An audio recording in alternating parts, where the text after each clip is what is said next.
ও যেন এখন ডিজাইন ভাই হল প্লিজ ও ভিডিও দেখে যাও প্লিজ ইয়ার সবরে রিকোয়েস্ট করি আর বহুত ভিডিও তো দেখো ও ভিডিওতে একবার তো দেখে যাও সবে ও যেন আজ আসামর বুয়া বুড়িন সেনে 5 লাখ দিয়া মরইন ভাই ও ওটা বুড়িন তোর কারণে আজ ও যে কয়টা দিন আগে যে একটা ছেলে মরছে ভাই এই ডেঙ্গির কারণে আর আরেকটা ছেলে আছে রাজা কইয়া ওটা বুয়াইন তোর কারণে বুড়িন তোর কারণে মানে বুয়াইন বুড়িনতে আত্মহত্যা করেন আর যদি তারা যদি ইলা যদি সিনালগিরি করতা না আর ইলা করতা না আজ এই বুয়াটা ইলা মরে না বুঝছেন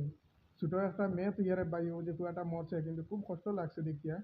কিন্তু ও যেন ডেন্ডি বুঝছে এগুলো বাড়ির মনে হয় মা বাপেও মনে হয় এগুলো হিসেবে দিচ্ছেন বলে ওলা তো আমার মতন ওলা মর্নিং ওয়াক করো, পেট হরু হইব, বডি টাইট হইব, আর সপ্তাহ ঠিক থাকবো ফিটনেস। বেশিরভাগ আচ্ছা একটা কথা কই, আজকালকার দুনিয়াত কিতা হইল বুঝলাম না। কিছু মানুষ আছেন বনিন্তরে দিয়া বিজনেস করাইন বুঝছো নানি, আর আবার বড় বড় মাপ দেয়, আর তার বনিনতে তলে দিয়ে একদম ফাটাই লেতরা বুঝছো নানি, আর তারা আমার শাসন করাত লাগি যায়। তোমরা বই আর সব ঠিক করিলাম, আমি ঠিক